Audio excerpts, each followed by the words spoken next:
രാവിലെ കാപ്പി വേണ്ടെന്നു പറഞ്ഞ് പഴങ്കഞ്ഞിയാണ് എന്റെ മോൻ കുടിച്ചത്. ഉച്ചയ്ക്ക് ഞാൻ വിളമ്പിക്കൊടുത്ത ചോറുണ്ടുട്ട് പോയ പോക്ക എന്റെ ചെറുക്കൻ. അവൻ ആവശ്യമില്ലാത്ത ഒരു പ്രശ്നത്തിനും പോകുന്നവനല്ല.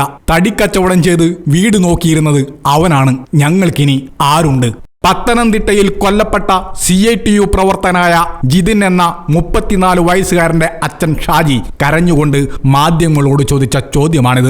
മതമൈത്രിക്ക് പേരുകേട്ട ചെറുകോൾപ്പുഴ ഹിന്ദു മഹാസമ്മേളനവും മാരമൺ കൺവെൻഷനും അന്താരാഷ്ട്ര തീർത്ഥാടന കേന്ദ്രമായ ശബരിമലയും കുടികൊള്ളുന്ന പത്തനംതിട്ടയിൽ CPMകാർ തങ്ങളുടെ തന്നെ പാർട്ടി പ്രവർത്തകരെ കൊല്ലുന്നത് ഇതാദ്യമായിട്ടല്ല. CPM-CPI സംഘർഷവും CPM കോൺഗ്രസ് സംഘർഷവും നടക്കുന്ന സ്ഥലങ്ങൾ പത്തനംതിട്ട ജില്ലയിൽ നിരവധിയുണ്ട്.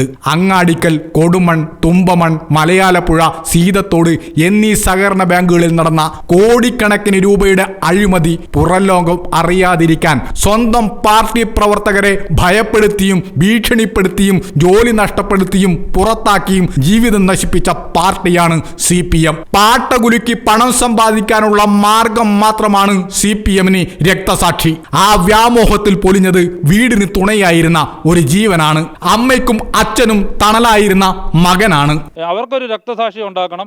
ആ രക്തസാക്ഷിയുടെ പേര് നാളെ വ്യാപകമായിട്ടുള്ള പാട്ടകിലേക്ക് പണം ഉണ്ടാക്കണം. ഇതാണ് CPM അവിടെ അനുവദിച്ചുകൊണ്ടിരിക്കുന്നത്. തിങ്കളാഴ്ച രാത്രി പെരുന്നാട് വെച്ച് ബൈക്കിന്റെ ലൈറ്റ് ഡിം ചെയ്യുന്നതുമായി ബന്ധപ്പെട്ട് CPM, CITU, DYFI പ്രവർത്തകർ തമ്മിലുണ്ടായ സംഘർഷമാണ് കത്തിക്കുത്തിലും കൊലപാതകത്തിലും കലാശിച്ചത്. CPMകാരായ സുഹൃത്തുക്കൾ തമ്മിൽ ആദ്യം വാക്കേറ്റവും തമ്മിലടി ഉണ്ടാവുകയും ഒരു മണിക്കൂറിന് ശേഷം ചേരിതിരിഞ്ഞ് ഏറ്റുമുട്ടുകയും ചെയ്തപ്പോൾ സംഘർഷം തടയാൻ ചെന്ന ജിതിനെ കൂട്ടത്തിലുണ്ടായിരുന്ന വിഷ്ണു എന്ന DYFIക്കാരൻ വാഹനത്തിൽ കരുതി വച്ചിരുന്ന വടിവാള് കൊണ്ട് കുത്തിവീഴ്ത്തി. വയറിന്റെ വലതുഭാഗത്ത് ആഴത്തിൽ കുത്തേറ്റു. തുടയിൽ വെട്ടി വിരലുകൾ അറ്റുപോയി.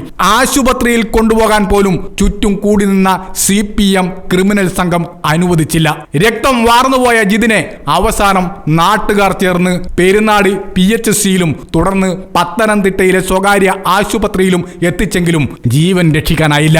തന്റെ മകൻ CITU അംഗമാണെന്നും മറ്റൊരു സംഘടനയുമായി ബന്ധമില്ലെന്നും കൊല്ലപ്പെട്ട ജിതിൻ മുമ്പൊരിക്കൽ വീട്ടിൽ വന്ന് ഭക്ഷണം കഴിച്ചിട്ടുള്ളതാണെന്നും പ്രതി നിഖിലേഷിന്റെ അമ്മ മാധ്യമങ്ങളോട് പറഞ്ഞു. CITUവിൽ അവന് ടിപ്പർ എടുത്തപ്പം ടിപ്പർ അസോസിയേഷനിൽ ചേരണമെന്ന് പറഞ്ഞ് അവിടെ കല്ലെടുക്കാൻ വേണ്ടിയിട്ട് അങ്ങനെ ടിപ്പർ അസോസിയേഷനിൽ മാത്രമേ പോയിട്ടുള്ളൂ. അല്ലാതെ ഒരു പാർട്ടിയിലും RSSനൊന്നും എന്റെ കുഞ്ഞുങ്ങൾ ഇന്ന് വരെ പോയിട്ടില്ല. മറ്റുള്ളവർ DYFIക്കാരായിരുന്നു എന്ന വിവരം പുറത്തു വന്നതോടെ ഇവർ 4 വർഷം മുമ്പ് പാർട്ടിയിൽ ഉണ്ടായിരുന്നുവെന്നും സാമൂഹ്യ വിരുദ്ധർ ആയതിനാൽ 3 മാസത്തിന് ശേഷം പുറത്താക്കുകയും ചെയ്തു എന്നാണ് CPM ജില്ലാ സെക്രട്ടറി രാജു എബ്രഹാം പറഞ്ഞത്. DYFIക്കാരുമായിട്ട് എങ്ങനെ DYFIയുടെ അല്ലെങ്കിൽ CPMന്റെ ആളുകൾ സംഘർഷത്തിലേർപ്പെടും? അപ്പോൾ അതിനകത്ത് യാതൊരുവിധ അടിസ്ഥാനവുമില്ല.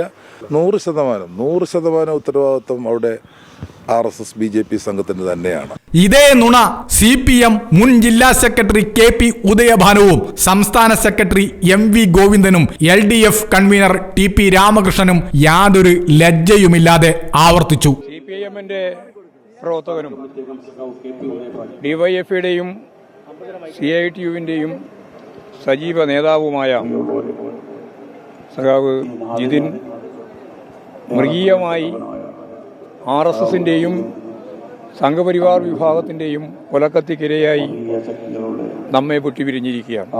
ഇതേ തുടർന്ന് കേസിലെ 7ാം പ്രതി മിഥുൻ മധുവിനെ 2021 മാർച്ച് 18 DYFI മടത്തുംമൂഴി യൂണിറ്റ് പ്രസിഡന്റായി തെരഞ്ഞെടുത്തുകൊണ്ടുള്ള ഫേസ്ബുക്ക് പോസ്റ്റ് BJP സൈബർ ഹാൻഡിലുകൾ പുറത്തുവിട്ടു. 2023 മാർച്ചിലെ DYFI പെരുന്നാട് MC എന്ന ഫേസ്ബുക്ക് പേജിൽ വന്ന വാർത്ത BJPക്കാർ പുറത്തുവിട്ടു. പുറത്താക്കപ്പെട്ടവർ എങ്ങനെ 2023 നടന്ന യൂണിറ്റിൽ ഭാരവാഹിയായി?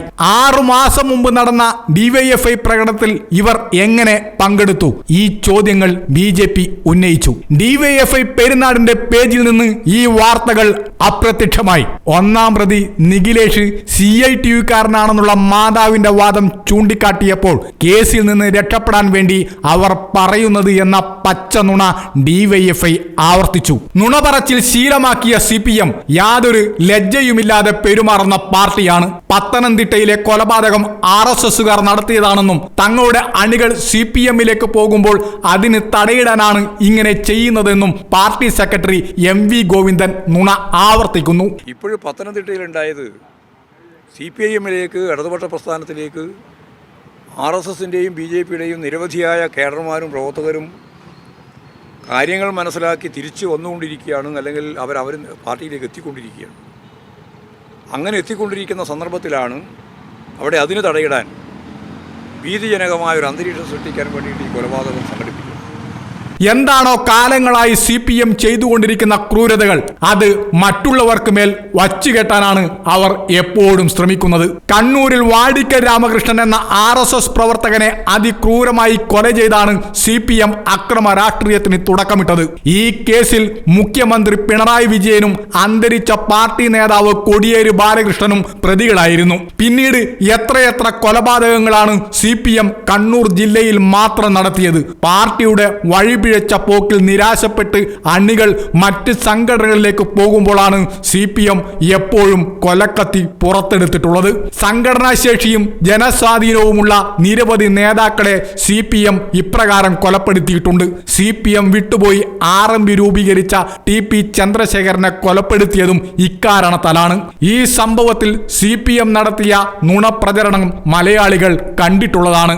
ഇതിന്റെ തനിയാവർത്തനമാണ് ഇപ്പോൾ പത്തനംതിട്ടയിൽ നാം കണ്ടുകൊണ്ടിരിക്കുന്നത്. ഈ നെറികേട് തിരിച്ചറിയുക തന്നെ വേണം.